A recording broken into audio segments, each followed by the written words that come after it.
sí. Señor secretario, ¿la cuenta? En cuenta, presidente, se han recibido 3 documentos. En primer lugar, del superintendente de Educación, Mauricio Farías, con el cual invita al seminario Desafíos ante la aplicación de la Ley 21.545 en el contexto educativo, que se realizará el 4 de septiembre, próximo miércoles, a las 10 horas, en el aula magna de la Universidad Alberto Hurtado. En segundo lugar, del Sindicato de Trabajadores de la Sociedad San Joaquín Limitada, que pertenece al Colegio Hispano-Chileno El Pilar Rancagua. Ellos solicitan la intervención de esta comisión para llegar a deponer una huelga legal, debido a que el empleador cerró las puertas para seguir negociando y conversando sin optar ni siquiera a una mediación voluntaria. Ya se presenta que aproximadamente 1.200 estudiantes están sin clases, consecuencia de esta acción, y es el colegio el que está vulnerando el derecho de educación en su concepto de los estudiantes. Y apuntan también el comunicado oficial que emitieron en relación con esta situación.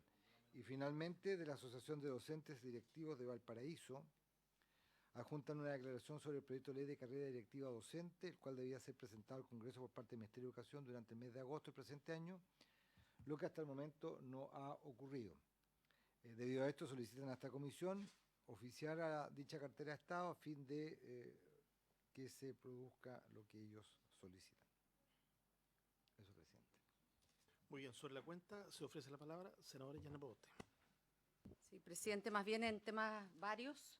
Recurro nuevamente a esta comisión porque ya vamos a completar 4 meses desde que concurrí a este espacio a solicitar, y agradezco la unanimidad de la comisión para oficiar al Ministerio de Educación, a la Subsecretaría de Educación Parvularia y a la Superintendencia de Educación, particularmente a la Intendencia de Educación Parvularia de ese organismo, respecto de las situaciones que con mucho dolor han arrebatado la vida de menores de edad, de infantes que lamentablemente han ejercido, han perdido sus vidas en espacios clandestinos de guarderías infantiles.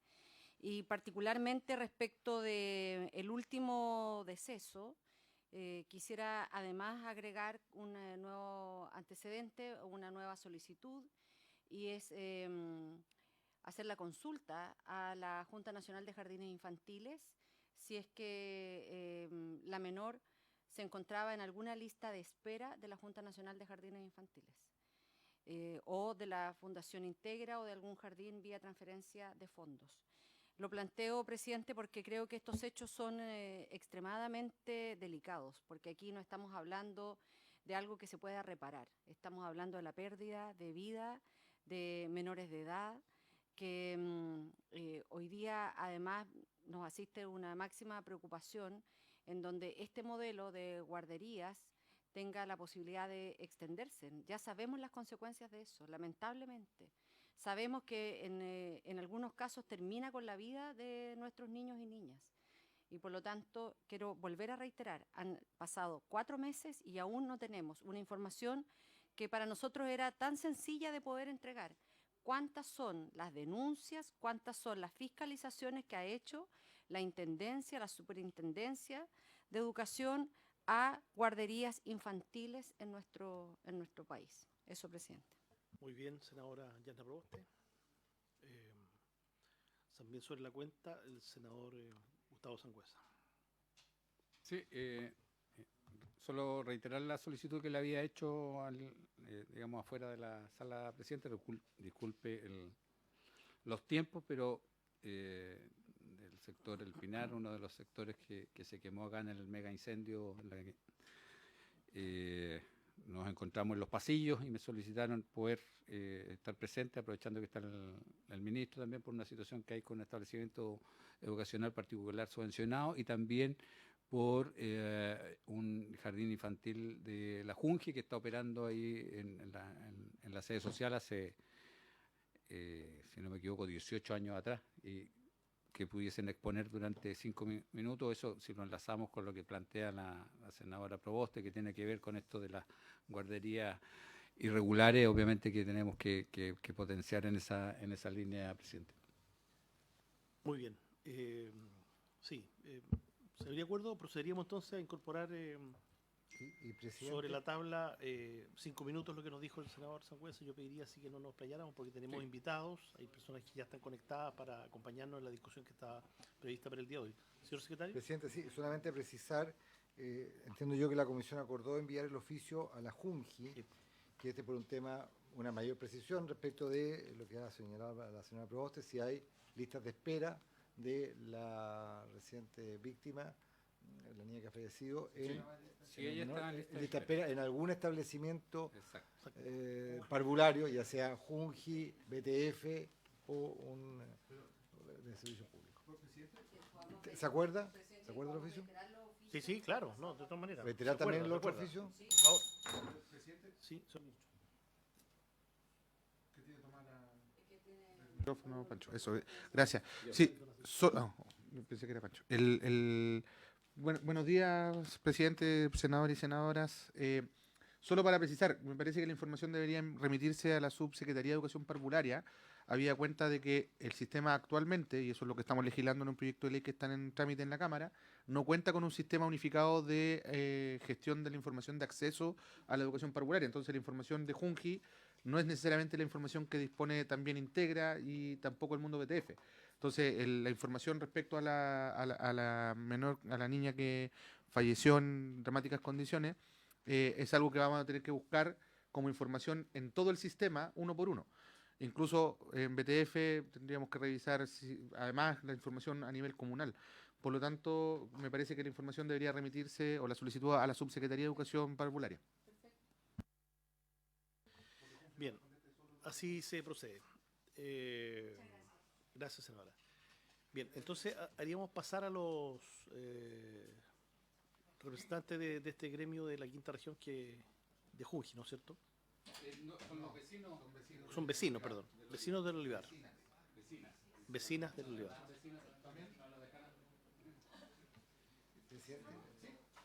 Sí, No, solamente hacer una precisión en relación con lo que ha planteado la senadora Proboste.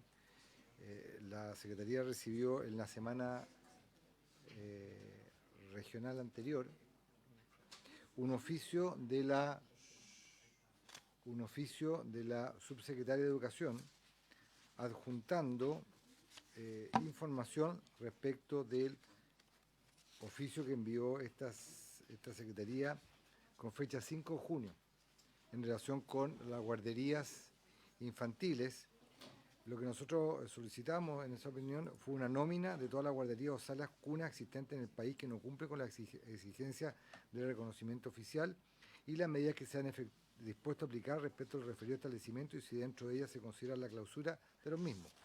Esta fue una información que nosotros con fecha 19 de agosto le mandamos a todos los integrantes de la comisión y ellos hacen ahí, dan cuenta de una serie de antecedentes. Entonces, si le parece a la comisión, yo este oficio todavía no lo había estudiado, lo voy a ver la respuesta y voy a ver en lo que corresponda reiterar el oficio a la Subsecretaría de Educación Parvularia para no reiterar información que ya nos han hecho llegar. Les insisto, esto está en las casillas de correo electrónico de los integrantes de la comisión desde la semana pasada. muy bien. Así procederíamos entonces. Perfecto. Bien, ¿están las personas del Olivar, cierto? Sí. Ya. Bien, nos ha solicitado el senador Sangüesa y la comisión ha accedido a escucharlas por un lapso de algunos minutos. Yo rogaría también su comprensión porque no sabíamos de esto y la tabla estaba hecha para el día de hoy, pero entendemos que hay un tema bien apremiante acá en el Olivar, como consecuencia también entiendo de los incendios de hace algunos meses. Entonces, le ofreceríamos la palabra hasta por 5 minutos. Si se presentan, por favor, al registro. Ahí sí. Muy buenas tardes, gracias presidente. Mi nombre es María José Escudero, soy directora de Fundación Ronda y también parte del Comité de Crisis del Olivar, grupo de vecinos damnificados del Olivar que se unieron desde el 3 de febrero para hacer incidencia en ejes de reconstrucción, en ejes también de servicios y ayuda humanitaria. Hoy día estamos aquí con Roxana Espinosa, vecina damnificada también del Olivar, por quien como Ronda llegamos porque es cuidadora de personas con discapacidad, por eso llegamos, nuestra fundación no tiene un área de emergencia. Y hoy día venimos representando a más de 15 papás y mamás del Olivar, en especial a Valeria, mamá de Gabriel, a Carolina, mamá de Salva, que ellos son parte del jardín Junji, que lo financia Junji, los peques del olivar, que está en el sexto sector y que habita dentro de una junta de vecinos. Este jardín infantil lleva más de 18 años operando y en los últimos meses han habido muchas complicaciones porque el directorio de esta junta de vecinos dijo que ya no van a operar más desde ese lugar, que se cortó el contrato con Junji. Cabe destacar que el olivar es una de las zonas más siniestradas del mega incendio, son más de 2.000 y tantas víctimas, muchas de los fallecidos y fallecidas están en este sector y lamentablemente hemos visto cómo hemos tenido que batallar por cada una de las respuestas. Hoy día le agradecemos al senador Sangüesa que nos hizo poder venir a esta comisión porque veníamos con el grupo de vecinos y vecinas a hablar del bono acogida, que tampoco están las claridades de su continuidad y de muchas otras cosas que a casi 7 meses del incendio no hay respuestas, pero lamentablemente una vez más tenemos que salir a levantar la mano, a tocar puertas, a hacer visibles situaciones que no nos parecen correctas. Hoy día estamos recién celebrando el triunfo después de un magíster en catateo al ministro de Educación por el Colegio San Nicolás del Olivar, que iba a cerrar sus puertas después de mucha incidencia en comunicaciones, reuniones con el ministro, en la comisión de la Cámara de Diputados y Diputadas, en la comisión de Educación, tuvimos que dar la pelea para que el colegio continuara. A días después de que el colegio ya había anunciado que por falta de financiamiento no podía continuar, finalmente el ministerio pudo aportar y dar apoyo y soporte para la dirección subrogada y que continuara. Pero hoy día la pelea la tenemos por los más pequeños, por la infancia primera.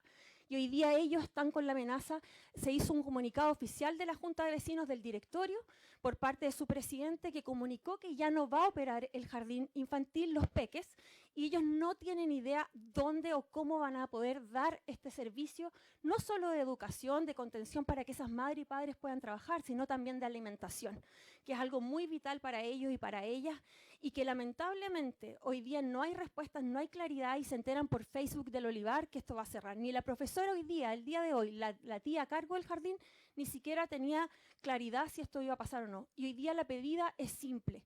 Queremos que el Estado, que el Ministerio de Educación se haga cargo de las respuestas a tiempo. Ya no podemos tener poblaciones de sacrificio con daño en su salud mental por las faltas de claridades.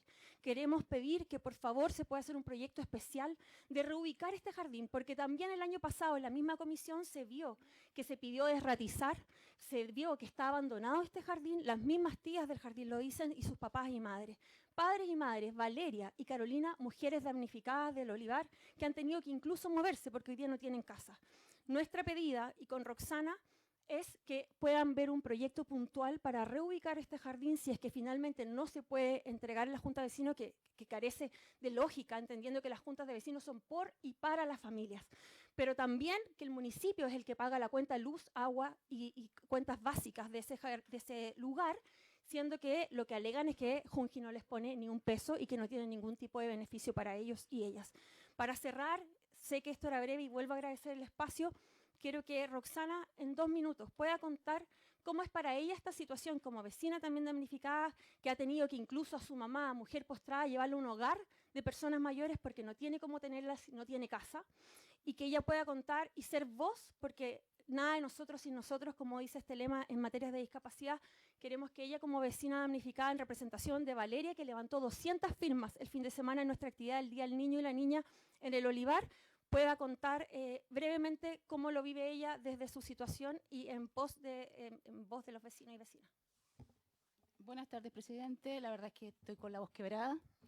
Lo siento, ha sido un periodo muy duro. En lo personal me cuesta ver también a los vecinos que están con incertidumbre en relación a todos los niños que van a quedar sin el jardín en este periodo de ahora, a las madres que están desesperadas por dónde lo van a ubicar nuevamente. En lo personal, como decía María José, bueno, quedamos con lo opuesto y una de las personas que acudí fue a María José, le dije quedamos con lo opuesto con la foto de mi casa. Quedamos con lo opuesto. Mi madre en este momento, como dice María José, no la puedo tener, se le desató una demencia porque quedó botada en la calle cuando caía el fuego y está en un hogar. Hemos pasado situaciones muy terribles, esto ha sido lo más fuerte que hemos vivido y estando en lo fuerte, en el suelo, se nos vienen más cosas encima. Una que otra cosa, el bono que estamos arrendando, que vamos a tener el dinero para seguir pagando, no vamos a tener, no teníamos ese gasto, teníamos nuestra casa propia, nuestra casa que habíamos pagado durante 20 años y se nos viene esto y se nos vienen otras cosas y otras cosas más, entonces, ¿por qué tenemos que estar pasando todo esto? Eso es básicamente. Así que agradecemos este espacio y muchas gracias por la oportunidad. Y decir, por último, que como Comité de Crisis del Olivar y Fundación Ronda creemos que en este momento no pueden estos vecinos y vecinas seguir siendo revictimizados. Y lo que necesitamos son respuestas. Para que el Colegio San Nicolás del Olivar funcionara, tuvieron que hacer marchas, poner letreros en la carretera, juntarnos millones de veces con autoridades, venir al Congreso. Creemos que en este espacio, donde está una población en el suelo, no podemos seguir teniendo que estar peleando que las cosas pasen, cosas que son de lógica y completamente racionales que debiesen estar sucediendo. Muchas gracias por el espacio, senadores y senadoras. Bueno, nosotros también agradecemos como comisión tanto a María José de la Fundación Ronda y por supuesto el testimonio de Rosana que es muy fuerte. Es difícil ponerse en el lugar que las familias han vivido luego de este mega incendio. Uno puede ver lo que ha ocurrido que el siniestro ocasionó en sus viviendas y lamentamos que también ahí hay algunos retrasos, pero estas dimensiones que ustedes nos manifiestan en relación a los temas de salud y particularmente lo que ocurre con los estudiantes, con los niños, con la educación temprana, es naturalmente una situación que no deja a nadie indiferente. Por eso nosotros antes de esta reunión conversamos con el ministro, yo valoro que no tuvo ningún inconveniente, todo lo contrario, entendemos que tampoco la respuesta definitiva podrá venir el día de hoy. Yo sé que ustedes también entienden que esta comisión es más bien legislativa, pero sí le vamos a ofrecer la palabra al ministro para que nos entregue una primera respuesta. Gracias, presidente. Por su intermedio, saludar a las vecinas que nos acompañan y a quienes la acompañan ellas también. Yo creo que es importante ser muy precisos con la información. Yo comprendo la vehemencia con la que se plantean estos temas porque son de urgencia. No es falta de empatía ni nada por el estilo, al contrario. Pero creo que hay que ser muy precisos. En el caso del liceo de la Escuela San Nicolás, por ejemplo, efectivamente fueron muchos meses en los que estuvimos buscando alguna forma de resolver algo que legalmente era imposible de resolver.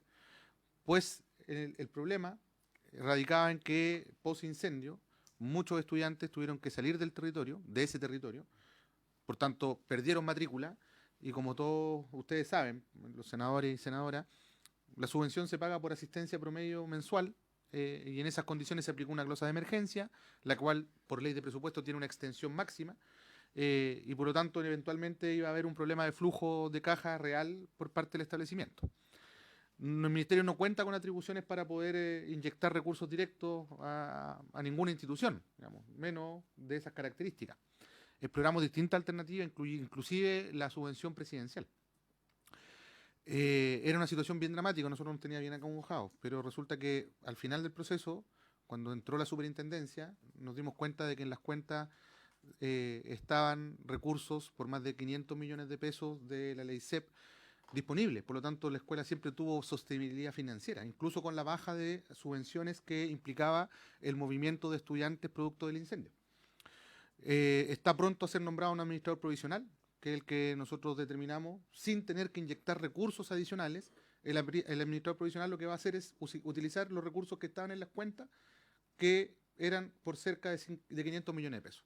Entonces, creo que es súper importante para la sanidad de la discusión, porque la voluntad de ayudar, de colaborar y de buscar soluciones siempre está. Lamentablemente tenemos una legislación que nos limita, pero por otro lado, cuando están dadas las condiciones y se buscan más condiciones, la pregunta que uno se hace es, entonces, ¿qué es lo que queremos priorizar y privilegiar? Porque si habían recursos para hacer funcionar el establecimiento educacional, la pregunta es por qué se estaban buscando nuevos recursos adicionales. La verdad, a nosotros nos tiene ya sin cuidado aquello, tenemos garantizada la continuidad del servicio educativo, el administrador provisional va a hacer uso de esos recursos y los estudiantes van a poder seguir trabajando allí, o sea, estudiando allí, los trabajadores no van a tener que buscar otro empleo, la escuela no se va a cerrar. Finalmente eso es lo importante. Y respecto al jardín, yo, particular subvencionado, y respecto al jardín infantil, es primera información que yo tengo, a pesar de que he tenido muchas conversaciones respecto a la situación del olivar, que yo sé que es una situación dramática, pero es primera información de la que yo dispongo. Por lo tanto, cuando se plantea lentitud en la respuesta, la verdad es que es imposible ser lento porque es primera vez que me estoy enfrentando a la información. Entonces, claro, pero el ministerio no es la superintendencia y yo comprendo que tengamos esta situación, lo vamos a atender. Mi impresión, con los pocos antecedentes de los que dispongo en este minuto, es que estamos hablando de un jardín infantil con modalidad alternativa, porque funciona en junta de vecinos, es decir, no es un jardín infantil institucional en regla, como un jardín Junge integra, ¿no? o un municipal vía transferencia de fondos. Estos tienen ciertas modalidades flexibles que permiten funcionar, Le preguntaba recién a la vecina por su intermedio, presidente. No soy vecina, pero es como que lo fuera. Bueno, está bien. Le preguntaba a quién representa o está acá acompañándonos si la infraestructura fue siniestrada, para entender por cuál es la razón. Me dice que no. De no estar siniestrada, la verdad es que habría que entonces entender cuáles son las razones que están detrás de una decisión que tampoco es unilateral. En cualquier caso, y de hecho me mostró recién el comunicado, un comunicado que sale de la propia Junta de Vecinos, es una decisión que se toman juntos en el directorio de la Junta de Vecinos entre Junji y la Junta de Vecinos. Entonces, creo que nos faltan antecedentes. Yo me comprometo, al parecer fue una decisión que se tomaron en conjunto el directorio de la Junta Sin las familias. de Vecinos con la Junji.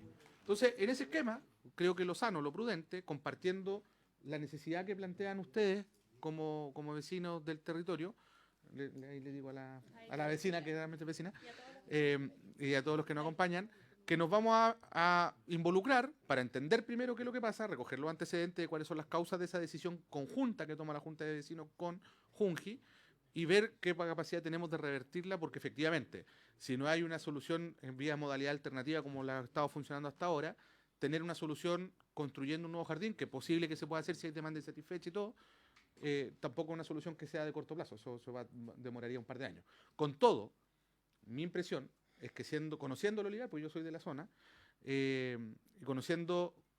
entendiendo que va a haber un proceso de reconstrucción y que vamos a volver a tener condiciones que antes también existían, sobre todo en materia de tamaño y población, creo que vale la pena pensar en un proyecto definitivo Junji y superar la modalidad alternativa que funciona hoy día en la Junta de Vecinos, porque además no sé si esas son las mejores condiciones para proveer educación parvularia, más allá del problema de qué hacemos hoy frente al cierre de ese proyecto. Entonces, yo lo que me comprometo, presidente, es que, conociendo esta información hoy, voy a pedir a mi equipo que está acá presente que tome los antecedentes para conversar con la Junta Nacional de Jardines Infantiles y con la Subsecretaría de Educación Parvularia y poder atender el tema del cierre de este proyecto, entendiendo que la causa sería distinta al hecho de no contar con la infraestructura, que era lo que yo primero pensé cuando nos comentaban este asunto. Eso, presidente. Bueno, entonces, de esa manera es lo que nosotros podríamos hacer para abordar este tema que se nos planteó sobre la marcha, y quisiéramos también valorar las palabras del ministro, de que sus equipos van a hacer seguimiento. O sea, no podemos seguir alargando porque tenemos gente en espera para los temas legislativos, pero no me cabe ninguna duda que la comunicación va a quedar hecha a través del ministerio. Y lo otro no puedo dejar de mencionar porque también nosotros tenemos que sacar lecciones de esto. Este una señal más de los problemas que tenemos nosotros hoy día en Chile por tener un sistema de subvención que se paga por asistencia y no como un componente basal, pero no por matrícula. Es un problema y bueno, en los incendios también termina mostrándose esa realidad que a veces nos cuesta entender. A propósito de un debate que tuvimos ayer. 30 segundos, gracias, senador, y ahí cerramos el tema. Agradecerle, presidente, al ministro. Vemos la relevancia que tenía que fueran escuchadas las vecinas y vecinos junto con la Fundación Ronda, porque era un tema que no estaba en el radar del ministerio y hoy día logramos que se visibilizara.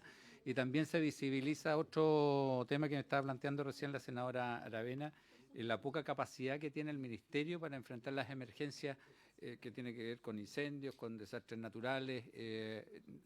Hay poca cintura para ir con una respuesta más inmediata y más al hueso. Y eso hay que considerarlo, sobre todo en la discusión del presupuesto, dejar un ítem que, no hay por qué ser gigante, pero que sí permita, de acuerdo a la experiencia de los últimos años, poder enfrentar estas situaciones que son de urgencia.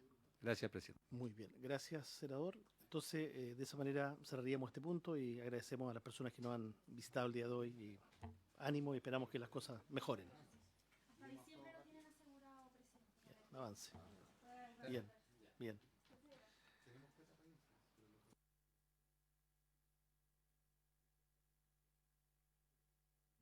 Tenemos una glosa que nos permite 30 días, 15 días y 15 días de prórroga. Un mes. Entonces, como si una emergencia de lluvia en un mes.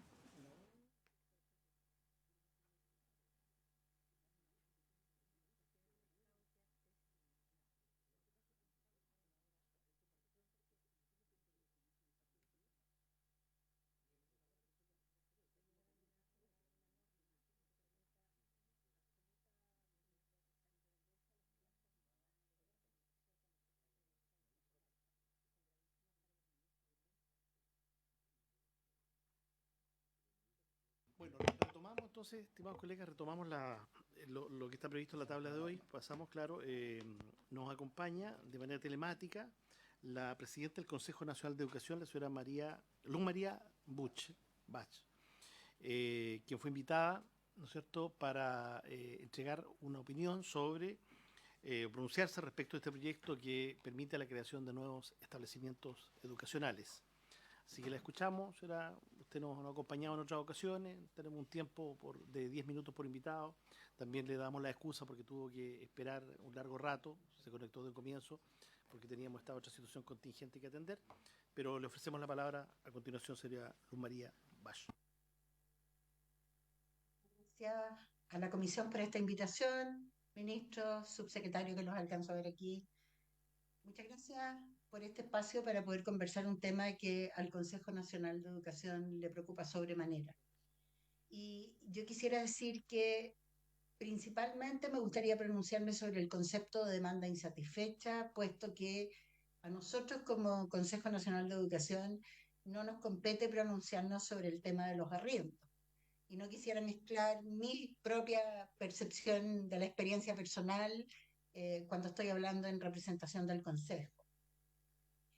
Sobre la demanda insatisfecha tenemos la preocupación constante y permanente, como se lo conversaba el ministro, de que hoy la demanda insatisfecha tiene distintos mecanismos para medirse. No nos llega a nosotros como Consejo una visión estandarizada y clara sobre lo que es. Tenemos nosotros información dada por el SAE en que efectivamente hay capacidad ociosa en distintos niveles y en distintas regiones. No es igual para todo el país. Entonces, al medir, tenemos que tener en cuenta, por ejemplo, que la capacidad ociosa, a nivel de prekinder es enorme.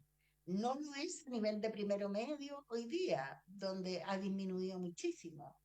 También podemos ver que hay ciertas regiones como Antofagasta, por ejemplo, en que aumenta la capacidad ociosa.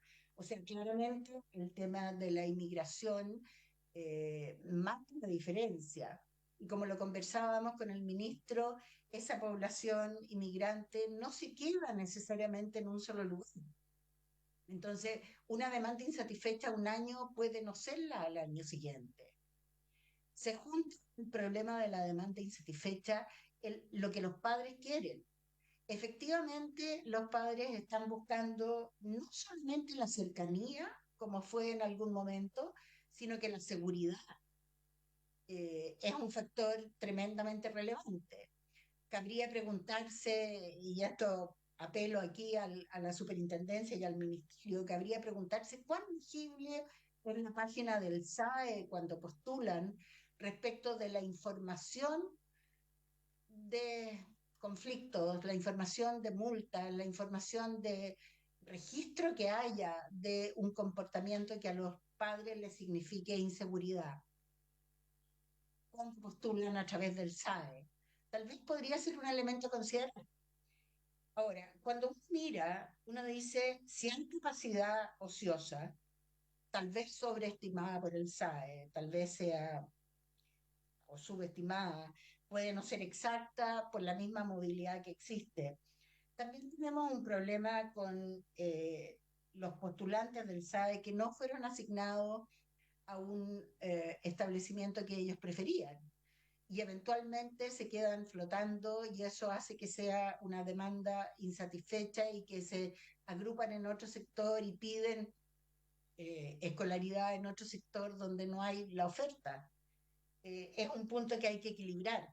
El punto es que los padres puedan escoger solamente habilitando la promesa de matrícula o solamente cuando se extiende, por ejemplo, a la enseñanza media. También se genera un tema que nos ha producido muchas inquietudes adentro del Consejo. Afirman querer matrícula de primero medio y querer seguir en ese colegio y se le extiende entonces la posibilidad de ese colegio de aumentar a primero medio. Pero sin embargo nos preocupa tremendamente la cantidad de colegios que hacen este tipo de solicitudes y que tienen una población de matrícula muy pequeña. En algunos casos 150, 180, 200 niños. Lo que sabemos no permiten proyectos sustentables. Y nos preocupa esa sustentabilidad. Nos preocupa saber que estamos dando escolaridad incierta, porque no sabemos si ese colegio va a poder mantenerse y en las condiciones y va a poder ofrecer la calidad que esos niños requieren. Sabemos que la fusión de colegios es un tema que ha sido tratado, pero como de lejos. Nadie ha querido hacerse cargo efectivamente de la fusión, pero la fusión, a lo mejor, en muchos casos, hoy día, dadas las posibilidades de conexión entre una comunidad y otra, podría permitir que hubiera mejor colegio, una mejor disponibilidad de profesores, que en este momento son muy escasos, y podría hacernos cuestionar el hecho de que tengamos esta diseminación de escuelas pequeñas que no garantizan la calidad, que dejan muy satisfechos a los padres de esa pequeña comunidad, pero que al ministerio le significa un enorme esfuerzo sustentar. Nos preocupa mucho, y yo sé que no está específicamente puesto en esta ley, pero no puedo dejar de aprovecharme de las circunstancias, y es todo el mundo de las escuelas de lenguaje que aparecen al alero de la falta de cupos Junji o integran o ven en determinados sectores. Conversado el tema con la subsecretaria Lago, me dice que el problema no es el cupo, el problema es dónde están esos cupos. Entonces habría también que ver si es necesario entrar a tener arriendos en lugares alternativos para que esos niños que están en comunidades donde no está representado Junji o Integra tengan acceso a una educación irregular pero supervisada.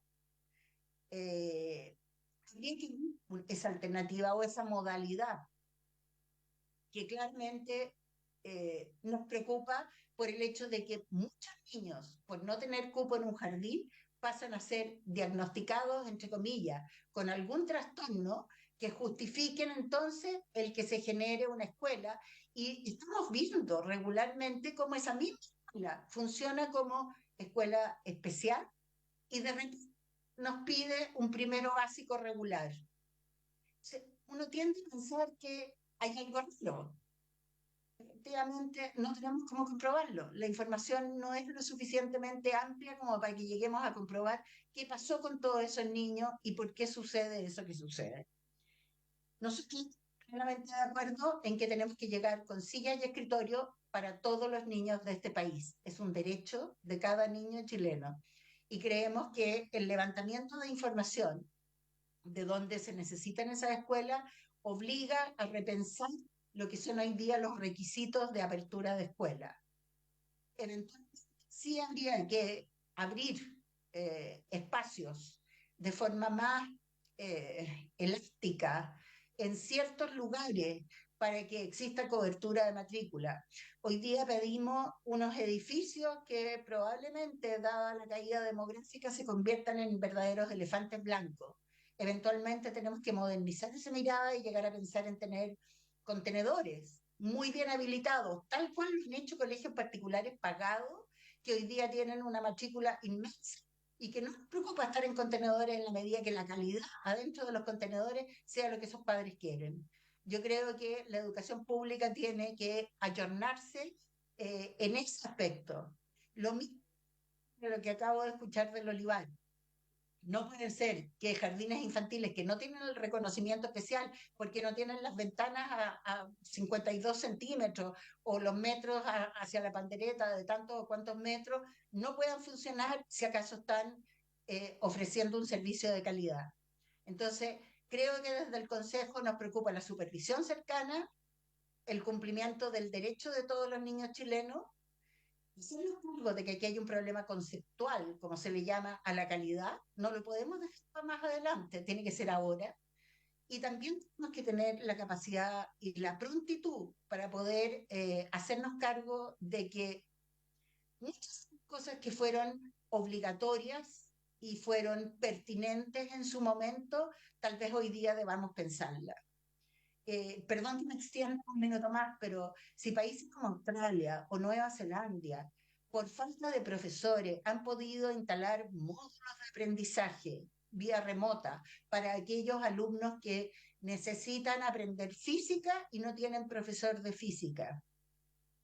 Creo que tenemos que preocuparnos de aquellos niños que no tienen una sala con los 65 metros cuadrados obligatorios y los escritorios tales o cuales, pero sí pueden tener acceso a que alguien los guíe en su curiosidad, en sus inquietudes y en su desarrollo. Yo me comprometo a hacer llegar un resumen de las muchas minutos que me leí para esta brevísima presentación. Quedo súper dispuesta a responder preguntas, si así lo prefiere, senador. Básicamente eso era el punto que quería dejar claro. Apreciamos mucho sus reflexiones, presidenta del Consejo Nacional de Educación, señora Luz María Bush, y también, por supuesto, vamos a apreciar mucho que nos haga llegar ese texto, ¿no es cierto?, con lo que nos ha planteado para incorporarlo en el informe. Y si pudiera permanecer conectado un rato más, vamos a dar la palabra a continuación al superintendente de Educación, don Mauricio Farías, a quien le damos la bienvenida, y a quienes lo acompañan, a su equipo.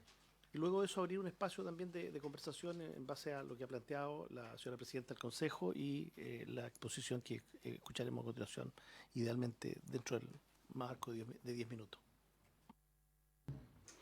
Presidente, muchas gracias por su intermedio. Saludar también a todos los senadores y senadoras, al ministro, a Luz María, que está allá a distancia, y a todos los que nos acompañan. Vamos a ir bien rápido porque tenemos harta información que compartir. Yo creo que tenemos una mirada bien cercana o bien parecida a lo que plantea Luz María.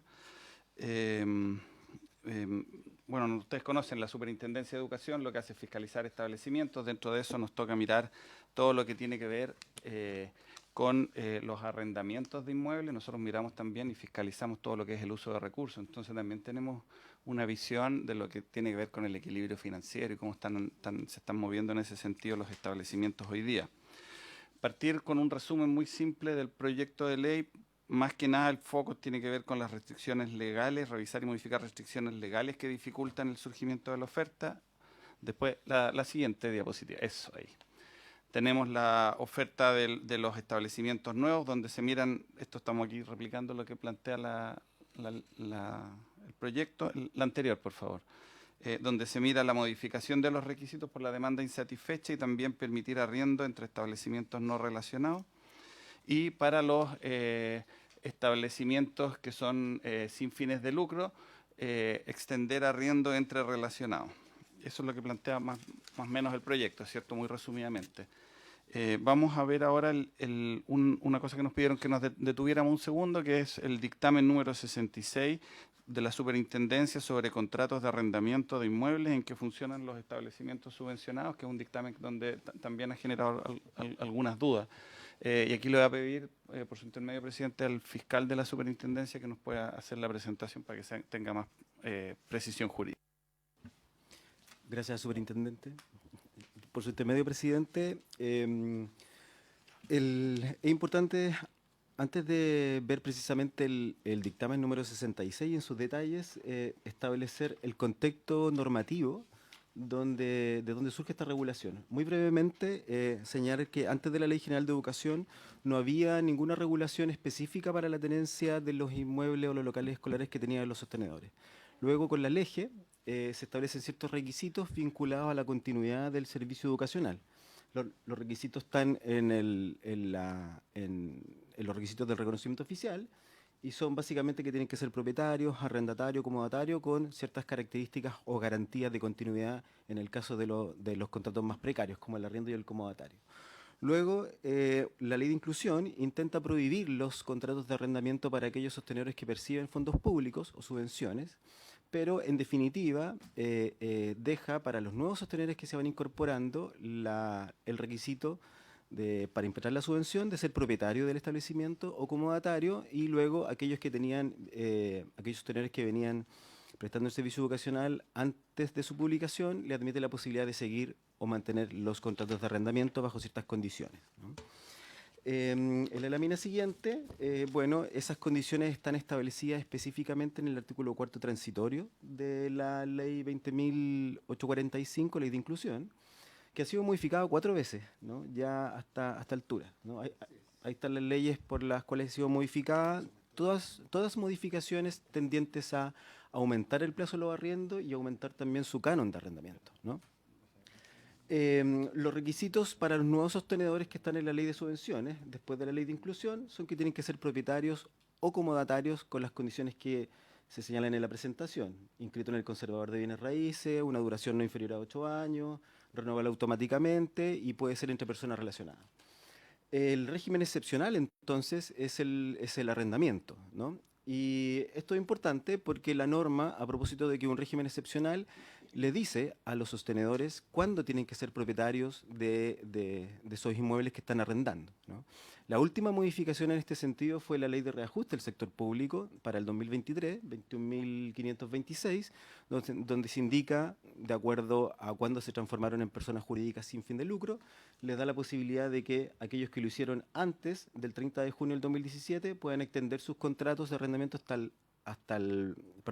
puedan adquirir la propiedad hasta el año 2031, y los que lo hicieron con posterioridad hasta el año 2027. La siguiente lámina. Bueno, ya entrando en el dictamen, no se notan. ¿Sí? Solo de por qué cuando ustedes hablan del dictamen, eso es lo que yo entiendo, a ver. Requisito de reconocimiento oficial, artículo 46, letra I, Ley General de Educación, y dicen que requisito, contrato inscrito en el conservador de bienes raíces, duración no inferior a 5 años. Y en esta otra lámina, lo mismo, contrato inscrito en conservador de bienes raíces, duración no inferior a 8 años. ¿Cuál es la diferencia? La distinción es que el requisito del reconocimiento oficial es para todos los establecimientos que tienen esta autorización, públicos, privados, con o sin financiamiento. La ahí otra, le pido 5 años. Claro, 5 para años. El reconocimiento oficial. Para el reconocimiento oficial. Ya. Para los que tienen financiamiento público, es decir, para los que perciben subvención, ya el requisito es ser propietario o comodatario, y el contrato de comodato tiene requisitos mayores. El diagrama está... Claro. Por la vigencia del proyecto educativo. Claro. Del derecho... En el Claro. diagrama, en la diapo que viene, Ya, el ok. diagrama está... ¿Sí? En el diagrama está... Continúo. Bueno, Gracias, presidente. esta es la distinción que hace el dictamen, señor presidente. Hace una distinción bueno, antes de describir la lámina, es importante señalar que la labor interpretativa de la Superintendencia de Educación no solamente busca el sentido y alcance de las normas, sino también ordenar la normativa educacional. Como pudimos ver en esta parte, por lo menos han sido 4 las legislaciones que han regulado esta materia. Entonces, la Superintendencia de Educación no emite dictámenes creando normativa nueva, sino más bien ordenándola, planificándola, buscando el sentido de alcance de lo que ya está. Todo lo que está en el dictamen 66 está en la normativa educacional, están los artículos, ¿no? Eso es bien importante señalarlo. Ese artículo 4º transitorio distingue 2 etapas que son consecutivas. Una etapa en la continuidad del arriendo, cuyo criterio diferenciador es cuando los sostenedores se transformaron en personas jurídicas sin fin de lucro. Las que se transformaron antes del 1 de julio del 2017 pueden continuar con su arriendo hasta el año 2027. Y las que se transformaron en personas jurídicas sin fin de lucro después del 1 de julio del 2017 pueden continuar con ellos, con ese contrato de arriendo, o celebrar nuevos contratos de arriendo inclusive hasta el año 2023. ¿Cuáles son los requisitos para eso? Son los que están, los que están en las reglas de abajo, ¿no? Tiene que estar ajustado al 11% del avalúo fiscal, dividido en 12 mensualidades, salvo aquellos sostenedores que tenían contrato vigente al año 2014. Cuando comenzó el año escolar 2014, muchos sostenedores tenían contrato vigente de arrendamiento. Si continuaron con esos contratos, no tenían ninguna limitación en el canon, ¿no? Todavía hay esos casos, por cierto, ¿no?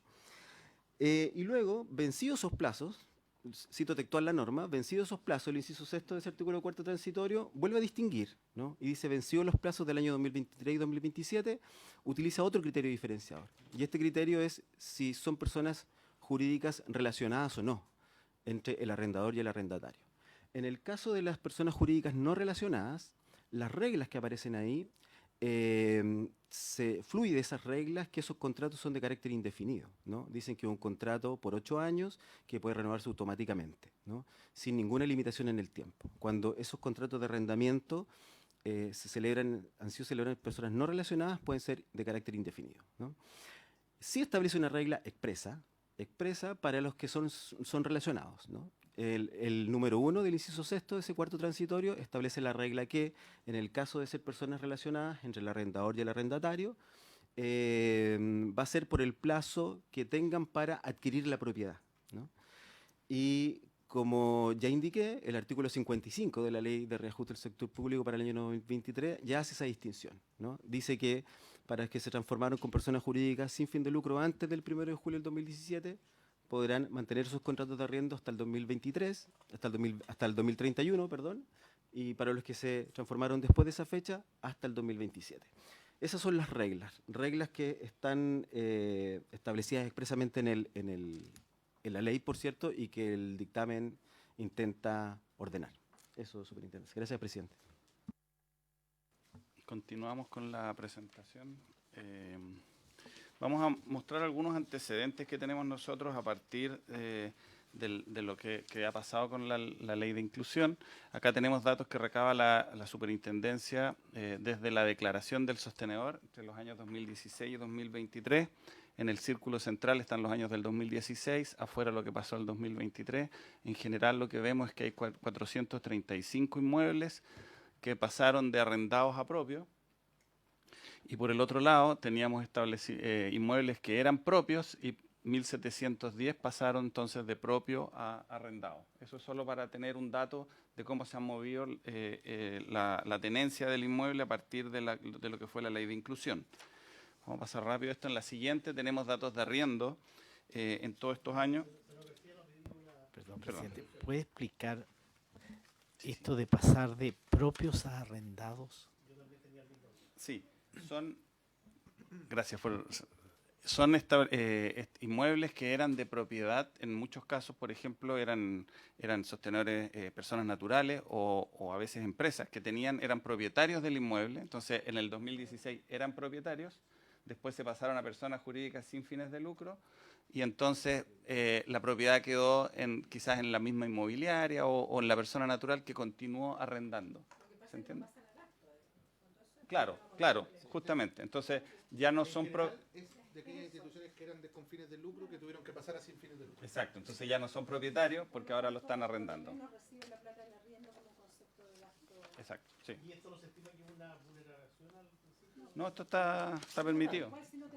Ahora tiene los plazos que explicó el fiscal para pasar a ser propietario. Pero igual tiene que transitar ese proceso. Tiene que transitar, sí. Eso es lo que está pasando hoy día. El arrendamiento siempre Es transitorio. Es transitorio, sí. Eso está definido como, sí, y tiene diferentes. Salvo, me corrige el fiscal, para cuando son personas no relacionadas. Ahí se puede ser un arrendo más... ¿Permanente o igual? Sí, permanente. Cuando, Se va renovando. claro, se va renovando, pero puede ser indefinido, digamos. Eso, vamos a la siguiente. Dentro de los datos de arriendo ya tenemos 112 solicitudes de aumento de canon que han sido aceptadas. Por supuesto, los primeros años fue cuando se concentró la mayoría de estas solicitudes de aumento del arriendo.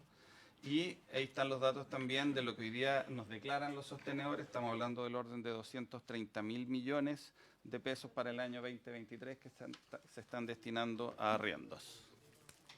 Vamos a la... Presidente, perdón, una consulta bien Sí. específica. En estas 112 solicitudes de aumento de canon aceptadas, porque el canon no puede superar el 11% del avalúo fiscal, ¿verdad? Hay excepciones en que ¿Hay se puede. excepciones? Sí. Ya, Sí, por ejemplo. pero tiene que ser, tiene que demostrar además sostenibilidad financiera, por ejemplo. Entonces, o sea, se puede permitir, nos han solicitado, y ahí nosotros se hace la evaluación desde la superintendencia, tiene que asegurar que se pueda financiar toda la operación del establecimiento, gastos básicos, personal docente, etcétera. Pero también pueden ser solicitudes de quienes pudieron haber estado bajo el 11% y quieren ajustarse al 11%, que es Exacto. lo que les permite como norma general la legislación. Exacto, Gracias. exacto. Ya, vamos a la siguiente. Esos eran los datos que queríamos mostrar sobre el tema del arrendamiento, la evolución de la tenencia de inmuebles. Ahora vamos a ver evolución de la oferta educativa. Sí, está bien. Es parte de él, o sea, yo creo que así que toda la disposición. No, Sí. Presidente, solo si me pudiera aclarar, ¿a qué se refiere esto, los 230.000 millones declarados en arriendo? Sí, usted sabe, los sostenedores nos tienen que rendir información, todos los gastos que realizan. Dentro de esa rendición están los arriendos de los establecimientos. Entonces, esta es la cifra que cuando nosotros consolidamos toda la información, fue lo que se pagó en el año 2023 por concepto de arriendos. ¿Sí? Presidente, muy breve. Aprovechen nomás. ¿Qué porcentaje son estos 230.000 millones respecto de la subvención que reciben estos mismos sostenedores? Esta es la subvención general. La subvención general, estamos hablando de más o menos 6 billones. Entonces, Pero eso, disculpe, eso son el total. el total. Lo que está preguntando el senador es cuánto representa estos Ah. 230.000 respecto al total de Sí, subvenciones que estos mismos sostenedores. de los que arriendan representa cerca del 10, 9, algo. Eso, sí. Gracias. Seguimos. La evolución de la oferta educativa, aquí tenemos algunos gráficos que muestran cómo se ha movido la evolución en términos primero arriba del número de establecimientos. La línea más corta, más clarita son los establecimientos públicos y en la más larga son los establecimientos particulares subvencionados. Y en general lo que se ve es una disminución del número de establecimientos, ¿cierto? Tanto de los públicos como de los particulares subvencionados. Sin embargo, abajo tenemos la evolución de la matrícula, que presenta un leve aumento del orden casi del 1%, y lo que vemos en general es que la disminución de establecimientos lo que hace es que la matrícula es absorbida por los establecimientos que ya estaban presentes, o sea, que se consolidan los establecimientos presentes.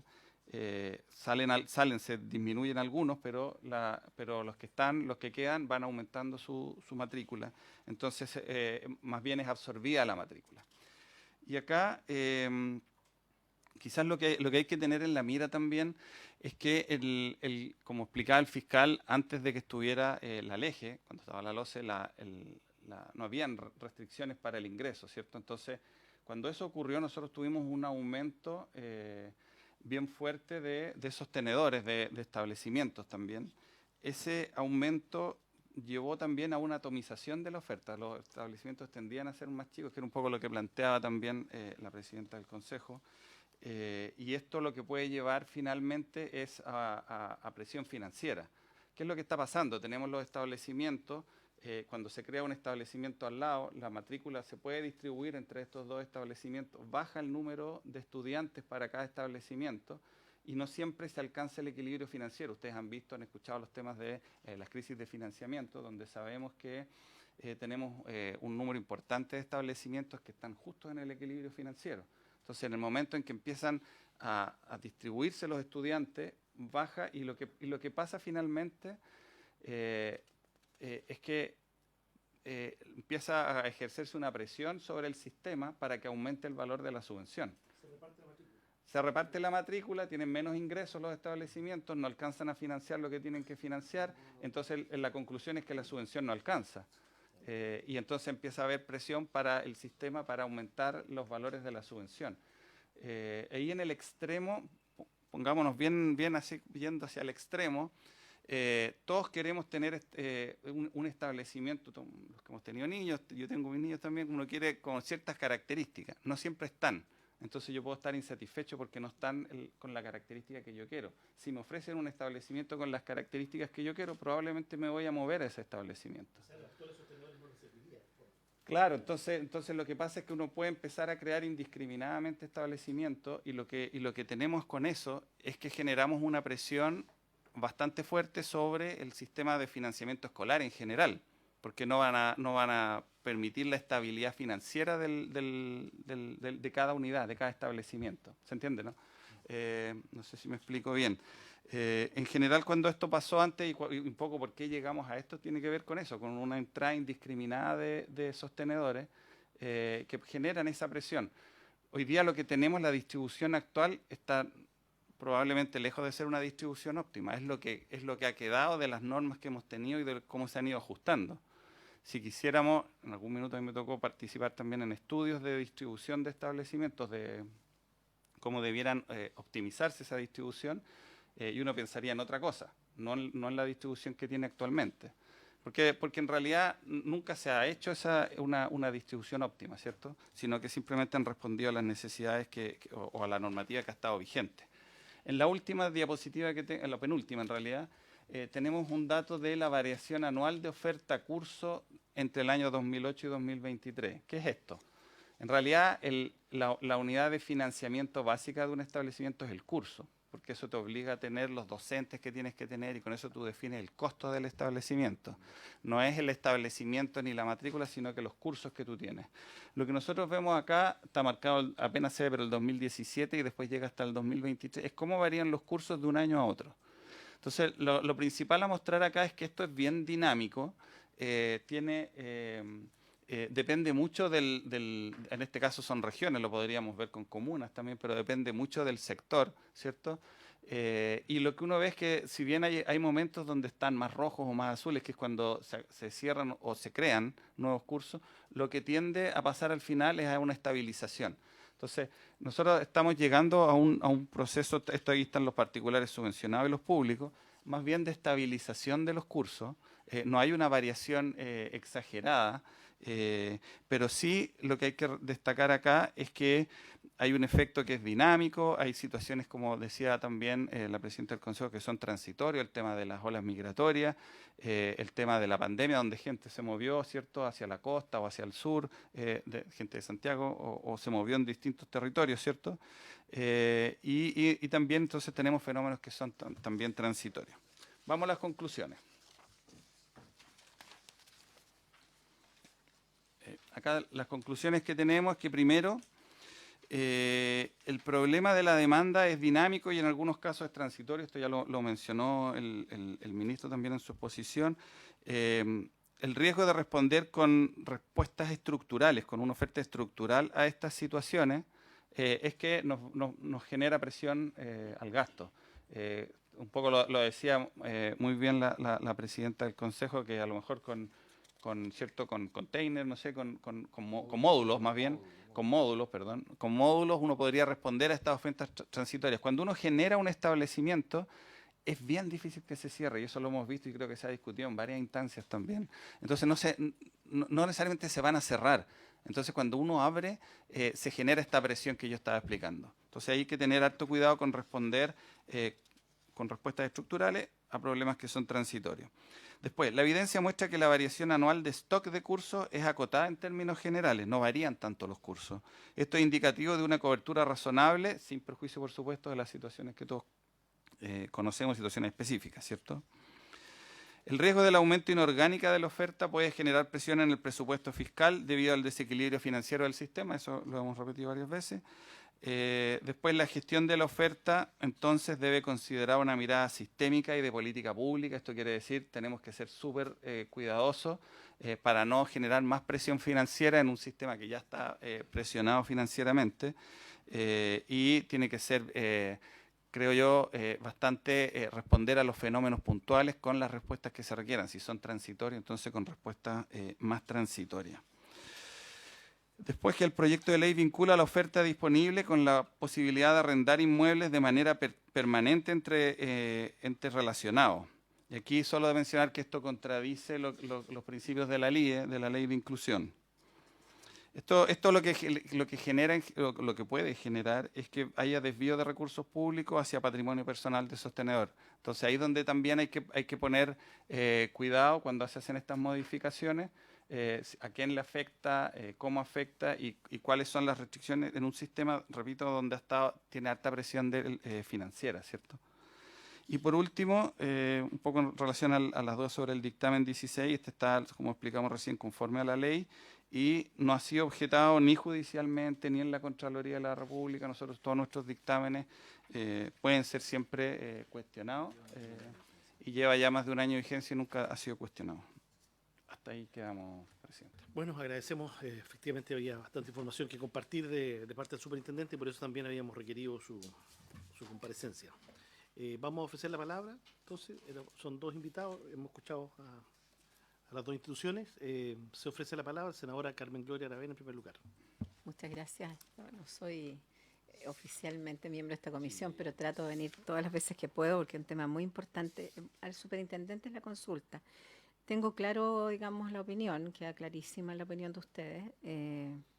No, de alguna manera hay varias objeciones al proyecto en torno al sentido que tuvo la ley original. Eso es un poco lo que logro comprender y al tema más bien financiero y al enfoque de que esto nunca tuvo, o sea, se trató de alguna manera de orientar esto al tema de eliminar el fin de lucro en el tema de la educación. Eso lo entendí. Pero la pregunta mía es que usted planteó que lejos lo que hay hoy día no es la distribución óptima. Y como superintendente y con los años que ustedes llevan ya trabajando, no le pretendo pedir una solución, pero sí, ¿cuál cree usted que sería la orientación que se debiera dar de ahora en adelante, con ya varios años de implementación de la norma, respecto a una mejor distribución, que es lo que usted planteó que actualmente no es óptima?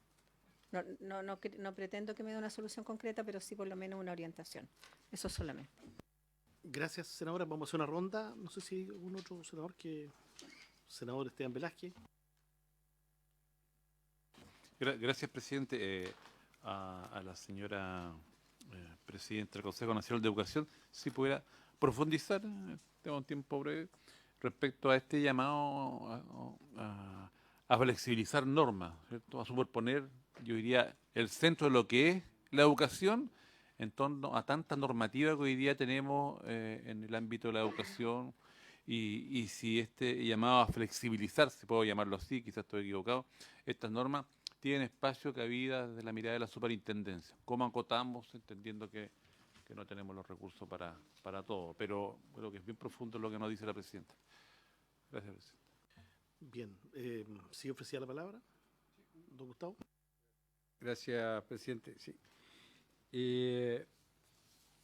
Hoy día, para obtener el reconocimiento oficial, que es lo que permite implementar finalmente la subvención, se solicita, de acuerdo a la ley de inclusión, tiene que estar la propiedad del inmueble. Esto se está exigiendo tanto para la creación de un curso, de un nivel y obviamente para la creación de un nuevo establecimiento educacional. Pero uno conversando con los sostenedores, si bien es cierto la ley lo que impulsa es que al final todo tiene que ser propietario, hay una imposibilidad práctica.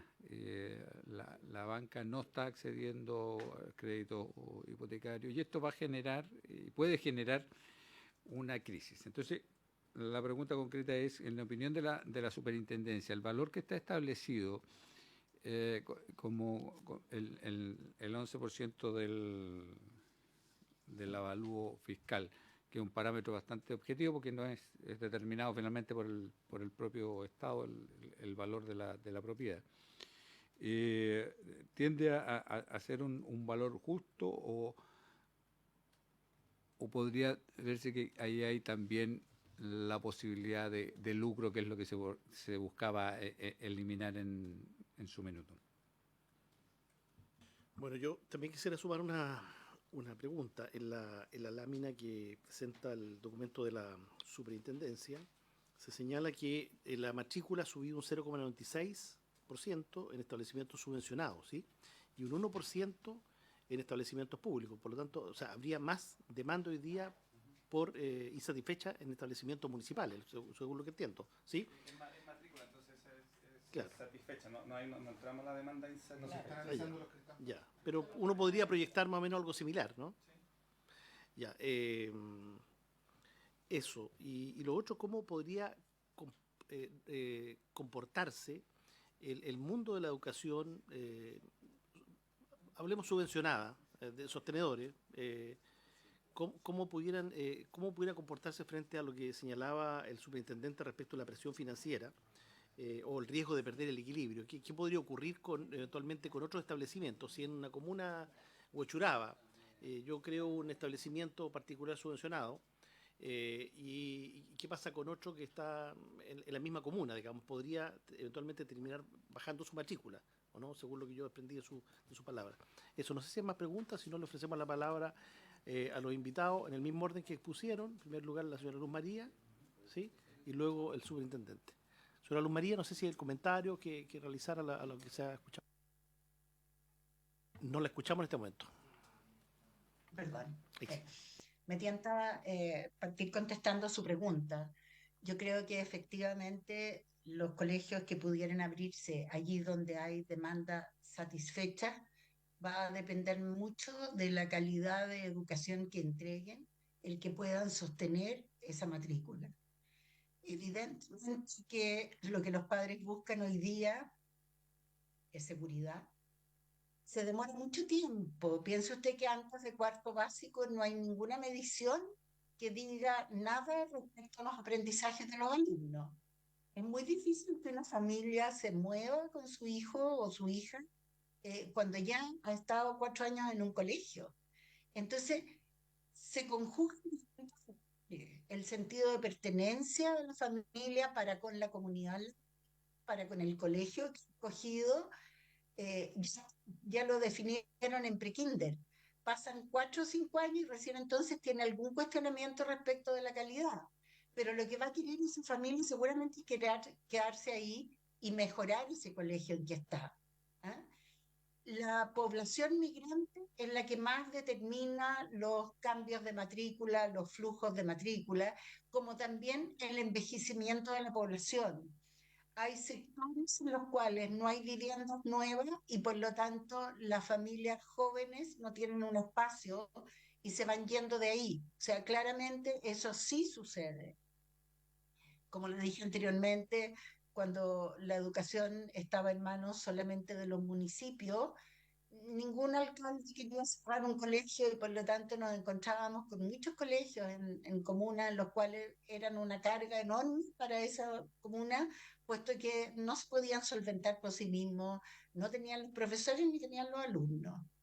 Hoy día yo creo que le podemos pedir al Ministerio de Educación una mayor flexibilidad para abrir colegios ahí donde le parezca que tiene que abrirlo. A mí me parece que las contingencias y las emergencias son una muy buena razón para tener una rapidez en la acción del Ministerio y en la apertura de escuelas públicas ahí donde se necesiten. Básicamente es eso. Cuando yo digo flexibilidad, la aplico al Ministerio de Educación y también particulares subvencionados que, por ejemplo, son parte de una red que puede solventar la creación de escuelas pequeñas, que sabemos van a estar en comunas eventualmente muy vulnerables, van a estar con pocos niños, pero los van a poder solventar por una economía de escala.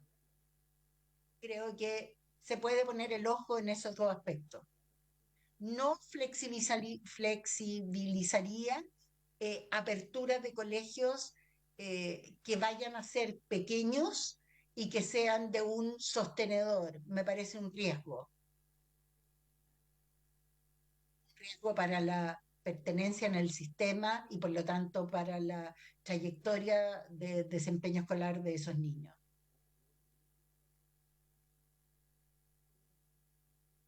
Bien, muchas gracias, señora Luz María. Señor superintendente o el ministro, superintendente, la respuesta, después cierra el ministro. Muchas gracias, presidente, por su intermedio de respuesta. Primero, en términos de la distribución óptima, Yo creo que aquí se requiere harto análisis, se requiere efectivamente no abrir en forma indiscriminada. Cuando digo que no hay una distribución óptima, al menos en términos, es un juicio que yo lo hago más en términos financieros, ¿cierto? Uno tiene probablemente más establecimientos de los que requeriría. Hay localidades que prefiero no mencionar, o sea, hay localidades donde tienen, por ejemplo, en vez de haber podría haber perfectamente un solo establecimiento que atienda de la mejor manera a toda pero se han ido abriendo, entran competencias, y entran 5 establecimientos, 4 establecimientos, y están distribuidas, y uno dice, ¿por qué no mejora? Claro, están todos al límite de su capacidad financiera. Entonces, no hay espacio para la mejora porque te gastaste la plata del Estado en tener menos matrícula en infraestructura, por ejemplo, que es carísima, ¿cierto? Y no hay estas soluciones que son más transitorias. Entonces, ahí yo creo que hay la necesidad de estudios que puedan anticipar, por ejemplo, localmente, donde se requiere la lógica como política pública también de poder tener respuestas transitorias. Porque efectivamente llega una ola inmigrante, se instala en una parte, podemos en el extremo, ¿cierto? Construimos un edificio, como decía la presidenta del Consejo, y después se mueven a otra parte y vamos a tener que construir en otra parte, y así nos vamos llenando de escuelas que quedan vacías. Y eso como yo creo que es algo que no nos podemos permitir ese lujo, porque todo eso puede estar invertido de otra forma en mejorar la calidad de la educación. Entonces es como la mirada de optimizar hacia adelante. Yo creo que tiene que ver con cómo definimos nuestras políticas de ingreso, cómo hacemos inteligente. Hay que tener ojo la distribución también de los establecimientos. A veces se requiere, por ejemplo, oferta ATP en algunas partes y tampoco las pensamos mucho en términos de los procesos de desarrollo regional, no sé. Esos son espacios donde uno podría estar vinculando y viendo cómo generar nuevos espacios, nuevas instituciones. Hay que tener ojo también con los procesos disímiles que puedan haber entre la educación pública y la particular subvencionada, en términos de, un poco lo decía la presidenta, si es que no hay capacidad de reacción rápida, por ejemplo, del sector público, el privado puede entrar mucho más rápido que el público. Entonces tenemos que debatir como país si eso es lo que queremos. No sé, yo creo que tenemos que tener harto cuidado en eso para que esto pueda ser razonable también y que la oferta que se va creando sea también razonable en términos de calidad, pero también en términos de eficiencia económica. Porque no tenemos la plata para financiar todo lo que quisiéramos y con esta amplitud que quisiéramos. Después venía una pregunta. Tú tenías un par de respuestas también a algunas de las preguntas. Sí. Gracias. Senador, respondiendo la pregunta que hacía referencia a los sostenedores si podían ampliar su capacidad y que tenían ciertas limitaciones. Eso ya está regulado en la norma. Está la ley 21.152, su artículo 12, con precisión, contempla la posibilidad de que los sostenedores puedan arrendar infraestructura escolar para poder ampliar su capacidad, cambiarse de domicilio, reemplazar ciertos locales, etcétera. Eso ya está contemplado. Incluso si yo soy un nuevo sostenedor y tengo la propiedad del inmueble y quiero ampliarme, puedo ocupar este artículo para poder arrendar, si quiero ampliar. El problema surge cuando son relacionados, ¿no? Si el problema al final llega ahí. Si yo soy relacionado, voy a tener que, esa propiedad que estoy arrendando, voy a tener que ser propietario, porque soy relacionado. Si no soy relacionado, puedo seguir indefinidamente porque se aplican las mismas reglas del arrendamiento, ¿no? Entonces, el problema al final llega a si yo tengo un vínculo económico, claro, con el que estoy arrendando, con el arrendador, entre el arrendador y el arrendatario. Y respecto a si el avalúo fiscal es justo o no, la norma también lo contempla. Cuando se solicita aumento de canon de arriendo, que es posible, sobre el 11% del avalúo fiscal, uno de los requisitos que se pide para aumentar el canon de arriendo es acompañar una natación comercial, ¿no? Entonces, dentro de todos los requisitos se acompaña una natación comercial, hecha por un banco habitualmente, y se evalúa el equilibrio financiero del establecimiento educacional, ¿no? Si el flujo del establecimiento educacional da para pagar lo que el sostenedor pide, a propósito de la evaluación comercial, ya no fiscal, entonces es posible aceptar ese mayor canon de arriendo, como en los 152 casos que presentó la superintendencia. Pero está contemplado el hecho de que cuando un sostenedor cree que no es justo o que es muy bajo, el avalúo fiscal puede pedir aumento del canon de arriendo por sobre el 11%. Claro, y aquí también esto se ve afectado por la escala, ¿cierto? Si tenemos establecimientos más pequeños, el 11% va a ser muy pequeñito. De nuevo, es caro construir y a lo mejor no cubre. Si tenemos establecimientos más grandes, quizás va a ser muy grande y va a haber un espacio de ineficiencia en el uso de los recursos. Quizás va a ser mucha plata la que puede representar ese 11%. Entonces también hay que ir viendo ahí un poco caso a caso y tiene que ver con esto de poder mirar bien cómo se distribuye esta oferta de establecimiento. Había otra pregunta que tenía que ver con como dónde se producía como el desequilibrio financiero, explicar si cuando pasaba de un establecimiento, ahí si tenemos un establecimiento que está justo, ¿cierto? O que está con poca matrícula y se entala uno al lado, empieza a fluir. Quizás voy a repetir un poco la explicación, pero pueden fluir estudiantes al otro establecimiento. Esto implica, de nuevo, toda la planta docente, todas las instalaciones, todo el material que se duplica. Entonces eso genera esta presión financiera que yo como he explicado, que cuando no tenemos la distribución óptima, entonces se empieza a distribuir esto y genera una presión para el Estado finalmente, y va a requerir más recursos para el sistema. Ahí, no sé si estoy respondiendo a todas las preguntas, puede que se me haya quedado alguna en el tintero, pero bueno. Muchas gracias, superintendente. Señor ministro, por favor. Muchas gracias, presidente. Acabo de encontrar el tema para la tesis del posgrado después de ser ministro. Creo que este es un tema súper interesante que tiene un montón de variables, porque, claro, uno lo piensa desde otras perspectivas u otros temas que apremian al sistema. Y, por ejemplo, claro, en un lugar donde podrían haber salas de clase, porque esa es la unidad de análisis, como lo decía en la superintendencia, con 30 estudiantes, donde se requiere un profesor, y frente a esta situación podrías tener 2 salas de clase con 15 estudiantes, donde van a requerir 2 profesores, donde los recursos que van a recibir todos es menor, genera presión, y además se nos aumenta el problema de la falta de docentes que tenemos en algunos territorios.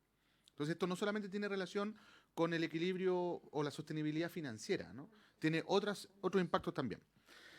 Entonces, yo aquí creo que es interesante lo que hemos escuchado el día de hoy, y aunque ustedes no lo crean, yo no había conversado con el superintendente respecto a su presentación. Creo que había hablado antes incluso con Luz María, pero no. Hola, Luz María, aprovecho de saludarla por su intermedio, presidente, que con el superintendente. Pero me parece que son súper interesantes porque nos ponen encima de la mesa 2 elementos que no podemos desatender a la hora de la formulación de la iniciativa que estamos discutiendo, que es la sostenibilidad educativa, o la calidad, ¿no?, como se le denomina, y la sostenibilidad financiera. O sea, son ambos elementos que tienen que estar especialmente resguardados en lo que terminemos legislando. Entonces, de lo que se plantea, yo creo que hay varias cosas. Por un lado, la falta de planificación es algo que debemos resguardar, no volver a cometer en este proyecto. O sea, esto no puede abrir una desregulación que genere un laissez-faire, en definitiva, a la hora de la formulación de proyectos o iniciativas. Porque lo que hemos visto, y una de las conclusiones que yo tenía como hipótesis previa a estas exposiciones, todavía creo que hay que demostrarlo, por eso decía que esto es como un tema para tesis, lo que me queda también a la vista es que la falta de planificación también asfixió al sistema. Y lo asfixió desde el punto de vista financiero, lo asfixió desde el punto de vista de la capacidad institucional o cobertura, y lo asfixió desde el punto de vista educativo al final, o pedagógico. Entonces, claro, cuando comienza a ocurrir esto y se levantan distintas instituciones o escuelas en un mismo territorio compitiendo por la misma matrícula, esto no necesariamente trae consigo un proyecto de mejor calidad, sino que solamente aquel que tiene la capacidad de sostener más tiempo la operación al límite es el que persiste respecto a aquellos que no tienen la capacidad de sostener la sobrevivencia al límite, ¿no? Y esto generó en muchos lugares la cierre de establecimientos educacionales, público y privado, De hecho, fue durante mucho tiempo muy común ver cómo particulares subvencionados quebraban, ¿no? Y generalmente eran proyectos únicos, eran sostenedores únicos, no redes, ¿no? Y como también los públicos, frente al problema de la presión presupuestaria, también iban fusionando escuelas, cerrando escuelas, etcétera. Y hoy día nos faltan escuelas en algunos territorios. Entonces, se genera un tema ahí en el que yo creo que la falta de planificación es algo que debemos tratar de evitar en la formulación de este proyecto. En segundo lugar, los requisitos y planificación tienen un papel clave en la gestión del ministerio, y lo conversábamos recién con la senadora Aravena. Se me ocurren, y quizás mi equipo legislativo me va a matar, pero no importa, bueno, de algo que valga ser ministro. Sí. Pero me da la impresión de que, y compartiendo esto de que tenemos que buscar soluciones a través de infraestructura modular, que es exactamente lo que estamos haciendo nosotros como ministerio para atender, y que ya lo hemos hecho en otras ocasiones. O sea, en estos últimos 2 años hemos de esa forma atendido la generación de mayor capacidad en los territorios. Y ojo, las soluciones modulares hoy por hoy son mucho mejores que la infraestructura vigente en muchos lugares. O sea, no son contenedores, ¿no? Yo trataría de no hablar de contenedores, sino que soluciones modulares, pero que son inversiones de menor costo y que tienen un potencial de traslado, ¿no? De hecho, creo que Luz María lo señaló en su intervención, el ejemplo de un establecimiento particular que se instaló en Chicureo, o no sé si me lo dijo por teléfono el otro día, que luego se trasladó a otra región, a la costa, digamos. Y efectivamente son cosas que pueden ocurrir. Y que para nosotros también como Estado es significativo. Si invertir en una escuela significa por lo menos hablar de 20.000 millones para arriba, y en una escuela modular estamos hablando de 3.000, 4.000 millones, es decir, ni siquiera un cuarto de lo que te podría llegar a costar una escuela nueva. Ni hablar de eso, ni hablar de eso. Entonces, yo lo que estoy pensando en un sistema en el que el Ministerio de Educación, a través de toda la información de la que dispone, como por ejemplo la información del sistema de admisión escolar, que te indica georreferenciadamente dónde tenemos la mayor presión y en qué niveles tenemos las mayores presiones, que el Ministerio de Educación pueda hacer una resolución anual que identifique cuáles son los territorios en los que tenemos la falta de oferta educativa y las presiones, y que en esos lugares podamos tener condiciones que estén previamente definidas en la ley, en la que tanto los sostenedores públicos como los particulares tengan la posibilidad de instalarse con mayor flexibilidad y rapidez para cubrir esa demanda insatisfecha, asegurándole además tiempos mínimos de operación, porque nadie va a estar disponible a invertir en una solución modular, por más barata que sea que construir una escuela nueva, para estar un año, digamos, y al otro año tener que retirarse. O sea, a lo menos asegurar operación durante un tiempo determinado, y que el periodo de vigencia de esa flexibilidad opere en la medida que efectivamente se siga vislumbrando esa falta de oferta, ¿no? Entendiendo que el fenómeno es dinámico. Todos los años los lugares que tenían falta de oferta al año siguiente van cambiando. Algunos se mantienen. Uno puede hablar de ciertos territorios que están permanentemente sometidos a presión, como Antofagasta, Mejillones, como Alto Hospicio, Iquique, como Lampa, Colina, que son lugares donde se han instalado y se han trasladado con una magnitud muy importante población migrante. Entonces, yo creo que por ahí deberíamos ir encontrando una fórmula para resolver esto. Otro tema que deberíamos discutir también es el tema de las condiciones de relación a propósito del arriendo en el sistema. Creo que ahí es importante escuchar la opinión de la superintendencia, pero también hay que revisar, digamos, cómo ha operado esto en la práctica, qué consecuencias pueden haber de aquí a 2 años. Ustedes saben que en eso hay apertura de ir buscando también caminos y soluciones.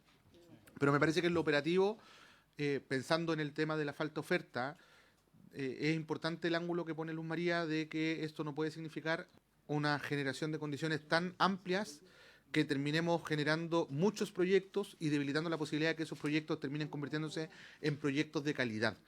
Porque la desconcentración de recursos debilita la posibilidad de formular proyectos educativos sólidos en el mediano largo plazo.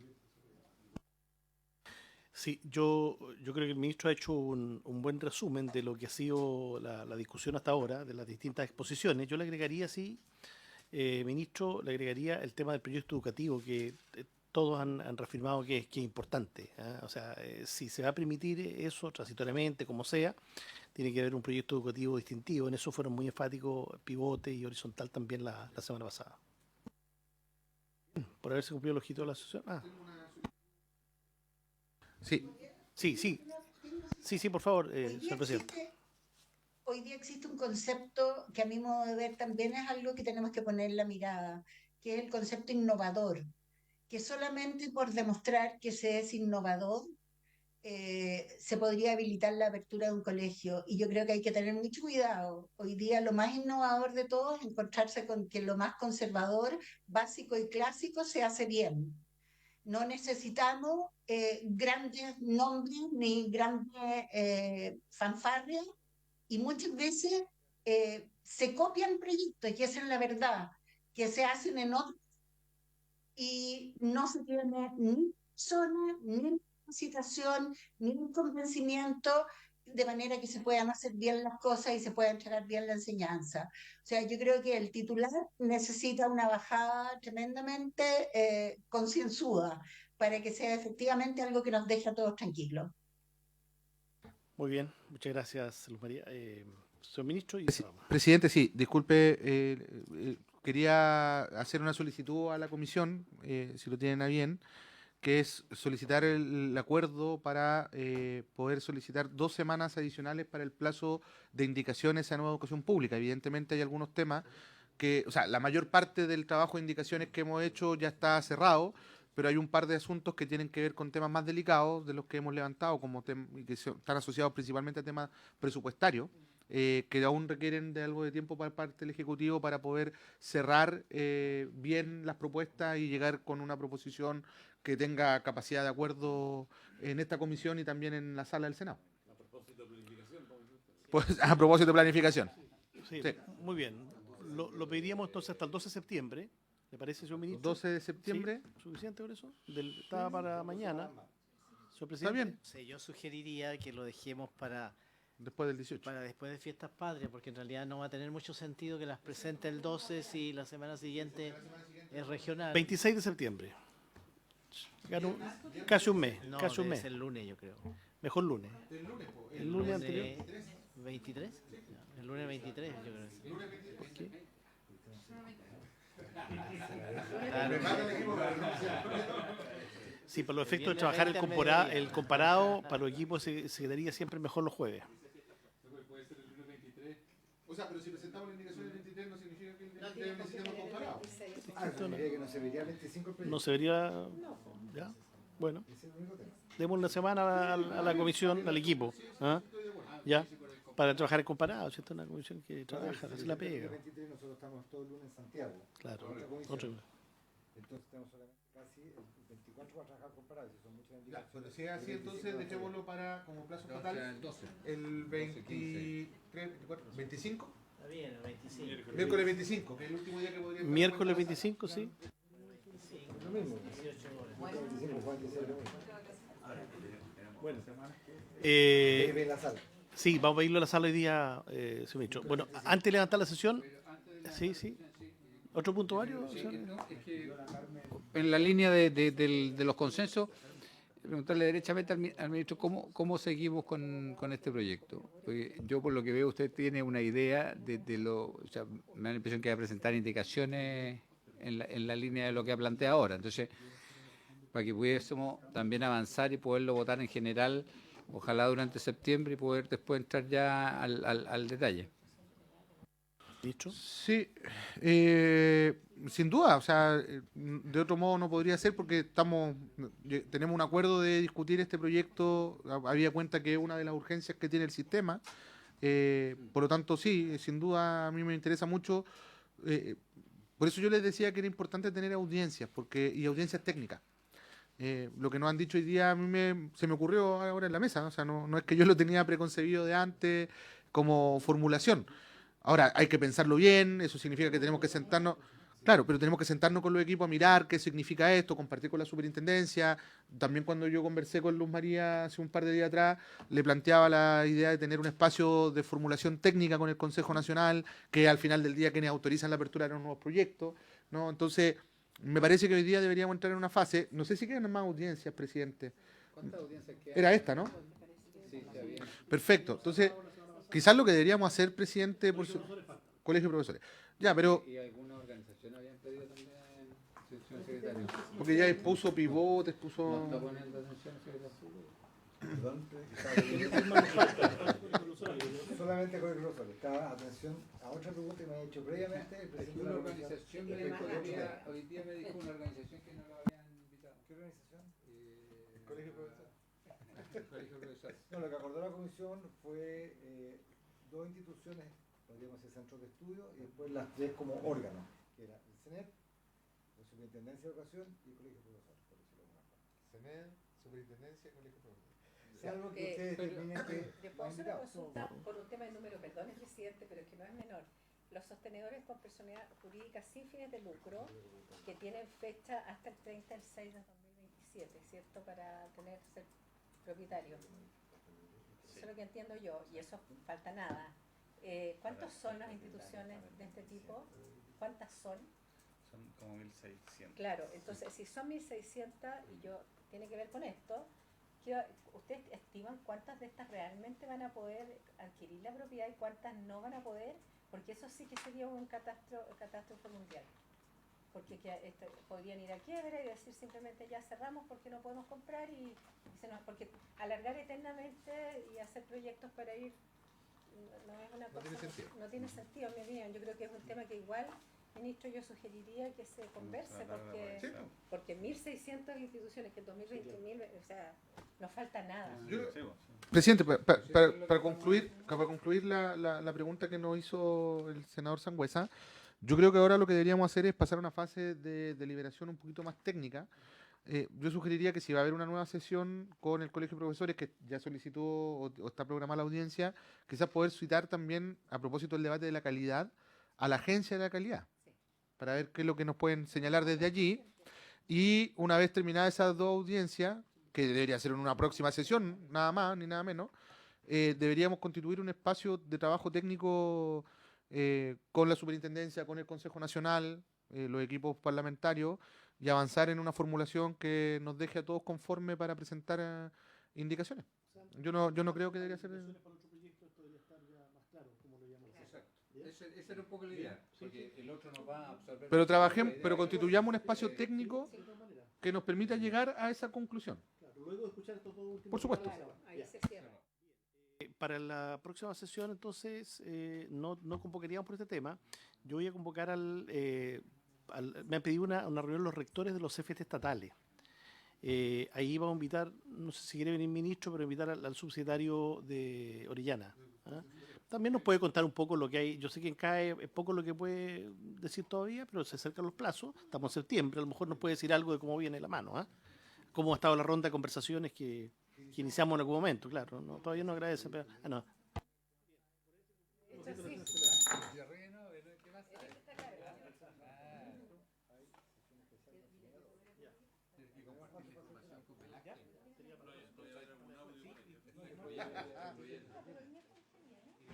Ya.